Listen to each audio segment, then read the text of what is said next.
السلام عليكم، كيف نتوما؟ لاباس عليكم؟ نتمنىكم تكونوا باحسن الاحوال. وصفه جديده جيت لكم ان شاء الله فيديو جديد، فيديو اللي واعر صراحه الله. غنديروا معكم بتي بان اولا قريشلات اولا كرواسه كما كتقولوا لنتوما. غنديروا لكم كرواسه اللي هي ناجحه 100% وبلا قوه بزاف، بلا قوه تخربيق. المهم كما كتشوفوا معايا الكرواسه ديالنا كيف جات هشيشه بزاف كتذوب في الفم. نوض ديرها لوليداتك وما تاكلش. المهم نخليكم مع المكونات وطريقه التحضير. بالنسبه للمكونات عندي واحده بيضه، نص كاس زيت شويه زايد، نص كاس ديال الزبده، السكر على حسب الذوق، واحد شاسيه فاني، واحد المعلقه الخميره، والحليب على حسب الخليط، يعني واش غيتجمع ولا انت عارفه. وشنو اسمه. والطحين عندي هنا كيلو، بغى يضوب الكميه يعني كيبقى الاختيار ليه. هنايا درت واحد خبيصه الملح وواحد فاني، وعملت معكم ديك الخميره، ديك المعلقه كبيره. الخميره ما عمرش، يعني معلقه كبيره ما عمرش، يعني نقول معلقه صغيره عامره. وواحد بيضه، وغنزيد معاه ديك نص كاس زيت، شويه ديال السكر. ما بغيتهمش يجيو حلوين، بالنسبه اللي بغيتو يجيو حلوين دير كاس ولا كاس ناقص شويه. هنا درت ديك الزيت، وغنضيف ديك النص ديال الكاس ديال الزبده. بالنسبه للزبده انا درت الزبده الماكله، ديروا اي زبده عندكم. ايوا صافي. المهم غنبداو نعجنوا العجينه ديالنا. المهم كنبدا ندخل ديك المكونات كاملين، كندوب ديك الخميره في الطحين.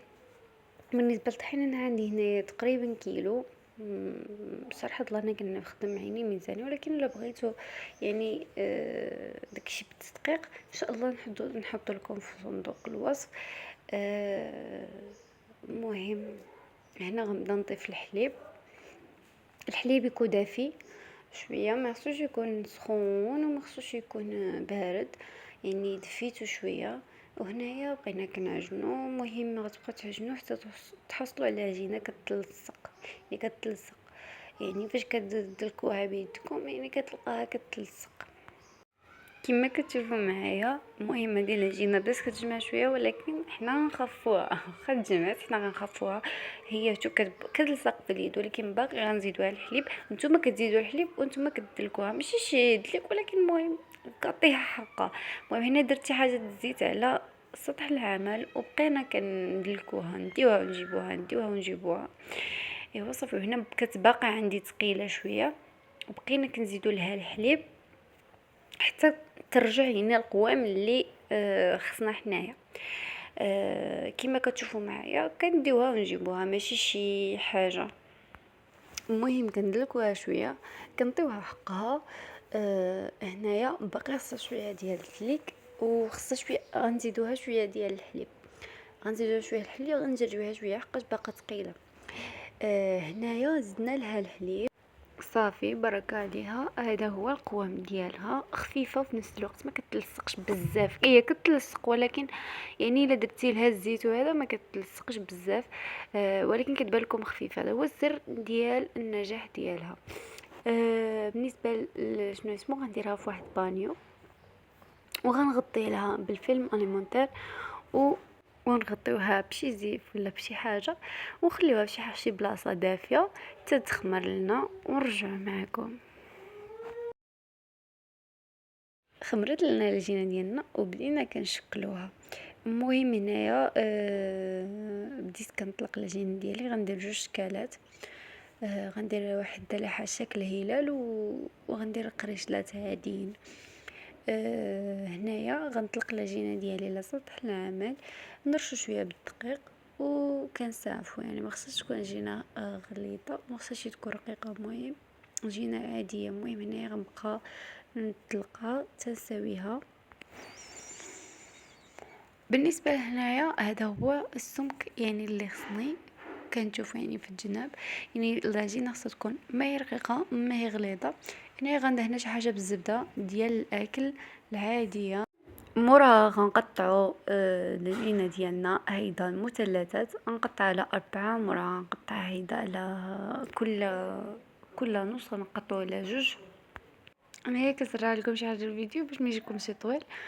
المهم هيدا كنبقاو هيدا كنساليو وغنبداو نروليو الكربصه ديالنا او البتي بان ديالنا.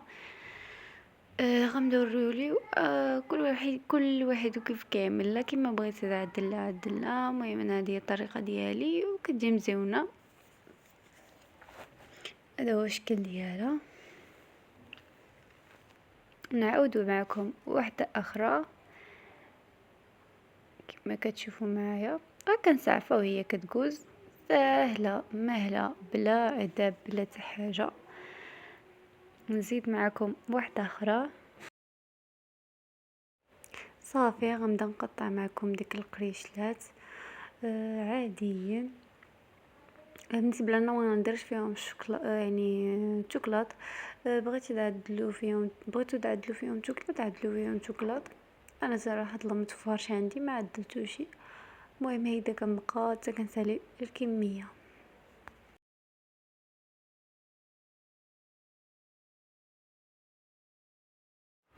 صافي ساليت الكميه ديالي. بالنسبه لهادو القريشلات كندق عليهم شي حاجه، يعني كنقرصوهم شي حاجه وصافي كنخليوهم يخماروا وكندهنوهم بصفر بيضه وشي حاجه ديال الحليب وكندخلوهم في الفران يكون سخون ولا نار مهيله. وهذه هي الكرواسه ديالنا، سهله بسيطه وفي نفس الوقت هشيشه ولذيذه.